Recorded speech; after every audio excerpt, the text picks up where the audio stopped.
জুমার দিন যে ব্যক্তি একটি মাত্র আমল করবে, আল্লাহ রাব্বুল আলামিন তার আমলনামায় একটি উট কুরবানি দেওয়ার সওয়াব দান করবেন। সুবহানাল্লাহ।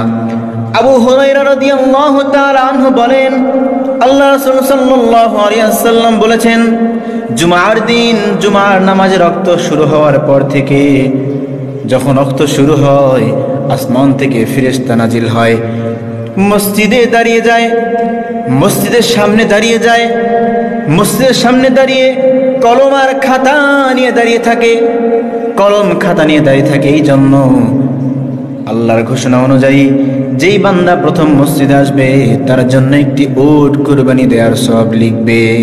সুবহানাল্লাহ। চিন্তা করা যায়, ফেরেশতারা দাঁড়িয়ে থাকবে, যে সর্বপ্রথম মসজিদে প্রবেশ করবে ওই ফেরেশতারা ওই বান্দার জন্য সর্বপ্রথম যে প্রবেশ করবে একটি উট কুরবানি দেওয়ার সওয়াব দান করবে। সুবহানাল্লাহ। আল্লাহ রাসূল সাল্লাল্লাহু আলাইহি ওয়াসাল্লাম বলেছেন, দ্বিতীয়ত যে প্রবেশ করবে আল্লাহ রাব্বুল আলামিন দয়া করে তার আমলনামায় একটি গাভী কুরবানি দেওয়ার সওয়াব লিখাবেন ফেরেশতাদের মাধ্যমে। চিন্তা করা যায়, আমরা দুনিয়ার জিন্দেগিতে অনেক মানুষ এমন আছি যারা কোনোদিন কুরবানি দিতে পারি নাই। আমাদের এমন আর্থিক অবস্থা এমন যে আমরা সামনেও দিতে পারবো না, এরকম অবস্থা।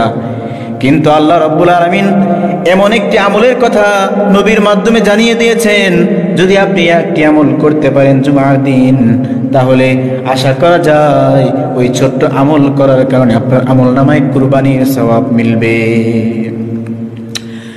আল্লাহ রাসূল সাল্লাল্লাহু আলাইহি ওয়াসাল্লাম বলেন, দ্বিতীয় যে ব্যক্তি মসজিদে প্রবেশ করবে তার আমলনামায় একটি গাভী কুরবানি দেওয়ার সওয়াব লিখবেন ফেরেশতারা।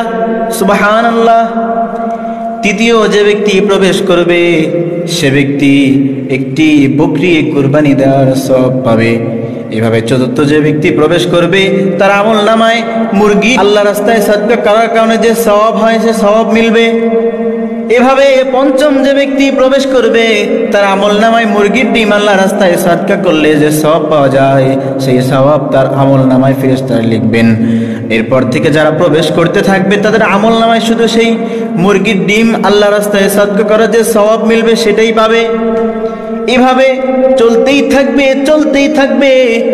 যখন ফেরেশতারা, যখন ইমাম সাহেব, যখন খতিব সাহেব খুতবায় দাঁড়িয়ে যাবেন, তখন ফেরেশতারা খাতা কলম বন্ধ করে তার খুতবা শোনার জন্য মনোনিবেশ করে দিবেন। সুবহানাল্লাহ।